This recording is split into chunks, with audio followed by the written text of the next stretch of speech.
Hi, I'm Chris from Driver Training. In today's video, we're going to show you how to use a driving lesson progress book. Now, the reason that we're doing this is when we did the video on the ADI Part 3 marking sheet, and we mentioned about the training records, which are primarily in relation to the trainee driving instructor and his training records, but also taking along the pupil's training record as well. And we've had many people say, I don't actually keep a record of the things that my student does. So we thought we'd do this video to help you to see the benefits of using a driving lesson pupil progress book. Now, these progress books come in various shapes and sizes and forms, but they're all kind of basically the same. As you can see, they list most of the subjects, if not all the subjects, that your pupil needs to go through. And it's very often linked with a number 1 to 5, so that you can put down, for instance, we did the safety checks on the 10th of May. We did the controls and instruments on the 10th of May. Then we did it the next day and they were a little bit better. And then we did it on the 12th of May and they pretty much did it on their own with me just prompting them. So these are the sorts of sheets that you get, and you can buy them off the internet, but they're not that good. Why is our one better? Well, let me show you. First of all, ours are done as generic books, so it's basically an advertisement for your business. You'll see on the front of the book there that the first thing it does is list the student's name and the instructor's name. Then it gives your contact number, so if they need to contact you, they can. And it also allows space for your website or your Facebook page. So again, your pupils can carry this with them, and if they're not sure who they're learning to drive with, as most aren't, then they can say, hang on, I've got his details in my bag. And suddenly it's a 24-hour advertisement for you and your business. So turning inside the book, the first thing you see is the pupil's name, address and telephone number. Now, basically you let them keep this book and ask them to bring it to each lesson. You can also put down their license number and the date that you check their eyesight, so you know you've actually done it. Also, there's room for if they've got a theory or a practical test booked. And that way then, as that date approaches, especially with the theory, you can always ask them if there's anything they're unsure of with either the questions or the hazard perception videos. So you can then use part of your lesson in helping them with any areas that they're not sure of for the test. The next page is the cancellation notice. So again, do you notice we've left this blank because some instructors require 24 hours notice, some will require 48 hours notice, or perhaps even more. Anything less than that, it can state that the pupil is then liable for the cost of that lesson. Underneath that is the time and the days that you've done the lessons and how much your pupil has paid. Sometimes if you do a deal where if they prepay 10 hours, for instance, you might do it a little cheaper. So you can fill in the amount that they've paid, and then all the boxes underneath would start, 9, 8, 7, 6, 5, 4, all the way down, just to show them how many hours were left in what they'd paid for. On the back cover at the top, you've got the practical test dates.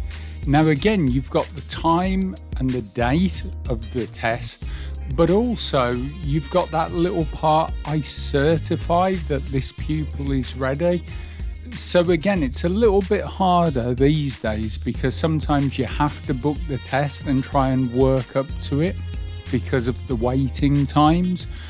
But generally it helps for the instructor if they say, look, you booked your test, but I hadn't said you were ready for it. So unfortunately, I'm not able to take you on this occasion. But also it helps with a reminder for you and the pupil of when the test is due. So in the run-up to the test, in the 3 or 4 weeks before, you can perhaps get 1 or 2 mock tests in to help them on the actual day. This then brings us to our terms and condition box, again on the back cover so it's visible, just stating the amount of hours notice that needs to be given before any lessons are charged for cancellations. And also it says the driving instructor has the right to withdraw the tuition car for the day of your driving test if in the driving instructor's opinion the candidate is not deemed to be at the required test standard. And of course you would get them to read that and then sign it. You could even take a picture for your own records, and then it's stated right from the start that in the hopefully unlikely event that the pupil isn't at the required standard, you did state this at the very beginning of the lessons that you reserve the right to not take them on the day of test. So on the inside of our book you can see at the bottom a scale of 1 to 5 for the lessons. So 1 means the subject has been introduced the first time you've done it. 2 is you've helped them under full instruction. 3 is prompted. 4 is seldom prompted. And 5 is independent. So most times if it's the first time of doing it, you might write down the date and then underneath 1 and 2 because it's the first time we've done it and we've done it under full instruction. Then as they get better during the lessons, that would become 2.5, 3, 3.5. By the time the pupil gets to 4 and 5s, that's pretty much test standard. So again, the pupil can keep their own track of their progress as well. So where our progress books differ greatly to every others is the amount of these. We have 5 pages of instructor notes in each of our progress books. The reason for that?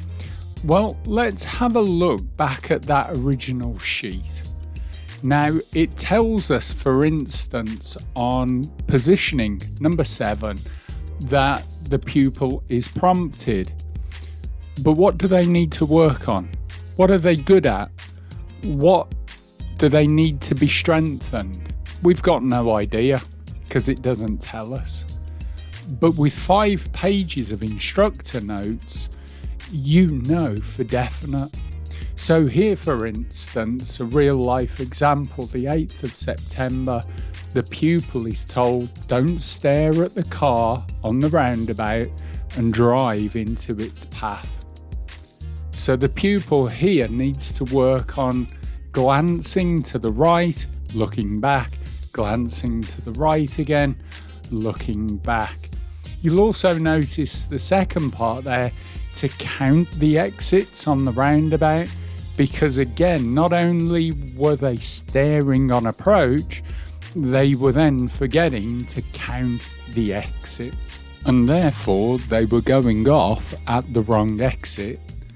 Now, because of having this written down, the next time the pupil gets in the car, do you notice the 15th of September, because we're able to recap these things that need strengthening to reinforce where we look and for how long on approach.